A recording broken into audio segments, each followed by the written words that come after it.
सुप्रभात छात्रों। विषय हिंदी, कक्षा 9वीं, दूसरा इकाई का तीसरा पाठ इनाम। यह व्यंग्यात्मक हास्य निबंध है। अरुण, उनके लेखक है अरुण।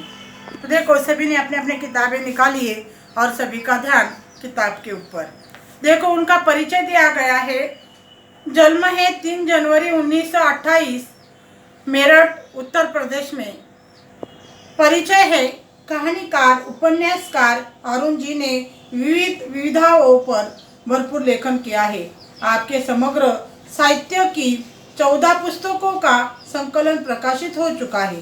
प्रमुख कृतियां है मेरे नवरस एकांकिका संकलन, वृद्ध हास्य संकलन विशेष उल्लेखनीय है। गद्य संबंधी बताया गया है, हास्य व्यंग्यात्मक निबंध है। किसी विषय का तार्किक, बौद्धिक, विषय विवेचनपूर्ण लेखन निबंध है। हास्य व्यंग्य में उपहास का प्राधान्य होता है। प्रस्तुत पाठ में लेखक ने रेफ्रिजरेटर का आधार लेकर समाज की विविध विसंगतियों पर हास्य के माध्यम से करार व्यंग्य किया गया है। तो यह क्या है? एक हास्य व्यंग्यात्मक निबंध दिया गया है। और देखो, इस इनाम में, इनाम के मतलब, देखो पहले हम उनका मतलब जाने। मतलब यानी कि क्या अर्थ? इनाम यानी कि क्या? बख्शीश। जो हमें हमारे कार्यक्रम में या किसी अध्ययन अच्छी तरह से करते हैं तो उसे हमें इनाम मिलता है, यानी कि बख्शीश मिलता है। तब देखिए, हास्य व्यंग्य पर हमें लेखक अरुण जी क्या बता रहे हैं। देखो, सभी ने अपनी किताबें निकाली है, सभी का ध्यान किताब के ऊपर। देसी कंपनी ने रेफ्रिजरेटर बनाया और उसकी प्रसिद्धि के लिए विदेशी विज्ञापन अपनाया। भारत भर में प्रतियोगिता का जुगाड़ किया। सवाल था, इसी रेफ्रिजरेटर को खरीदने के क्या 7 लाभ है। 1 अप्रैल को फल निकलना था। जिन प्रतियोगी का उत्तर कंपनी के मोहरबंद उत्तर से मेल खा जाएगा, उसे या उन्हें एक रेफ्रिजरेटर मुक्त इनाम दिया जाएगा।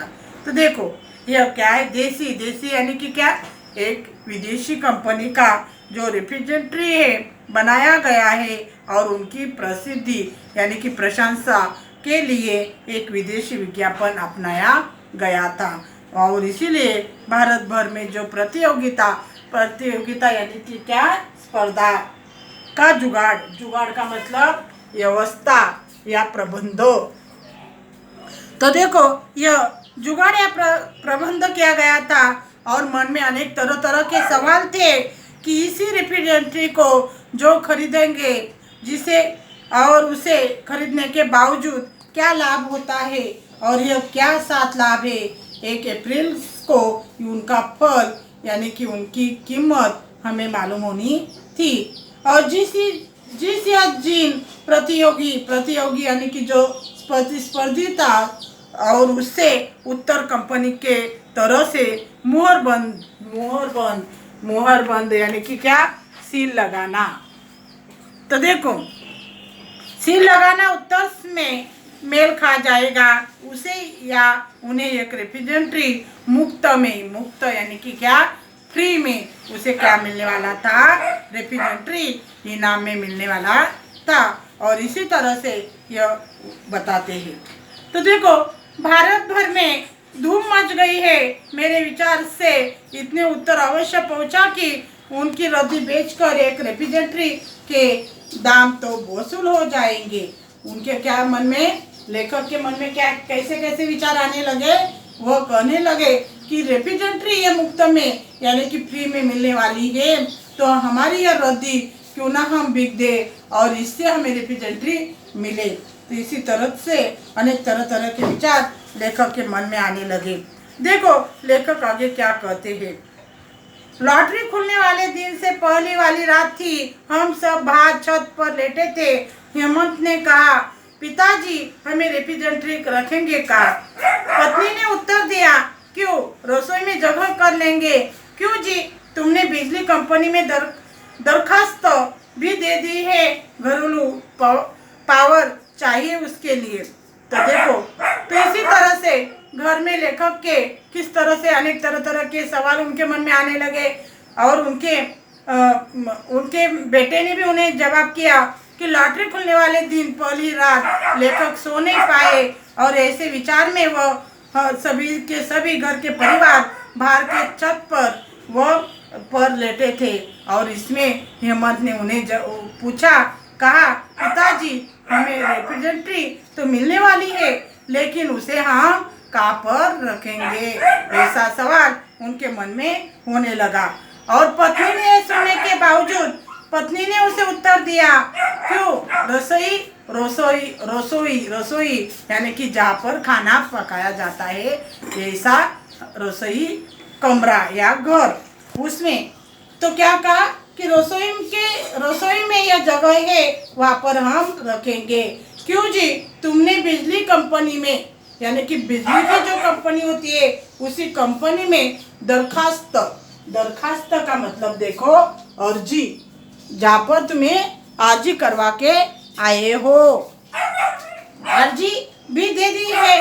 घरेलू पावर चाहिए उसके लिए, और इसी रिप्रेजेंटेटिव के लिए हमारी घरेलू पावर ही चाहिए, ये बताने की कोशिश की। तो देखो, मैं मुस्कुराकर बोला, यानी कि मैं यानी कि कौन? लेखक हंसते हुए उसे बताते हैं, देखो क्या बताया, तुम तो ख्याली पुलावा पका रहे हो। क्या कहा? तुम तो ख्याली पुलावा पका रहे हो। देखो ये क्या है? मुहावरा है। ख्याली पुलावा पकाना, कल्पना में खोए रहना, अनेक तरह की कल्पना करना, यह उन्होंने कहा। और इतने में अच्छे लड़के, देखो मानो किसी ने तुम्हें टेलीफोन पर खबर कर दी हो, तो समझो, मानो का मतलब क्या है? तुम ऐसे समझो कि किसी ने तुम्हें टेलीफोन पर बात कर दी या खबर कर दी, तो तुम देखो क्या खबर, हमारे टेलीफोन तो तुम ही हो। पत्नी ने मस्का लगाया, इतने अच्छे लेखक के होते हुए कौन जीत सकेगा? देखो उन्होंने क्या कहा था कि हमारे टेलीफोन तो तुम ही हो। पत्नी ने क्या कहा लेखक से? हमारे लिए तुम ही हमारे लिए क्या हो? टेलीफोन हो। और इसीलिए पत्नी उसे मस्का लगाती है।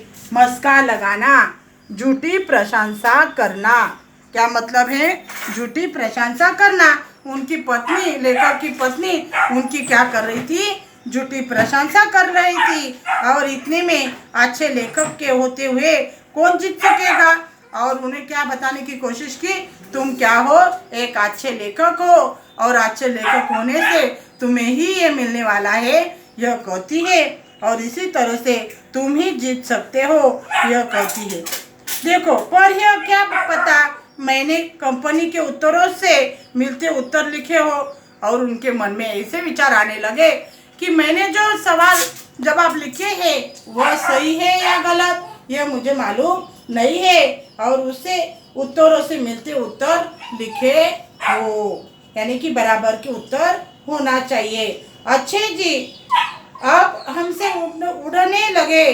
तो देखो उन्होंने क्या कहा कि अच्छा है, अभी तुम ये बता रहे हो, उसी दिन खुद कह रहे थे कि कंपनी के पास लिखाया कुछ नहीं है, यह तो जिसका उत्तर सबसे अच्छा होगा उसे इनाम दे देगी। रिप्रेजेंटेटिव का विज्ञापन हो जाएगा और लाभ छांटने के लिए किसी एक्सपर्ट को रखना पड़ता और उसके पैसे अलग बेचेंगे।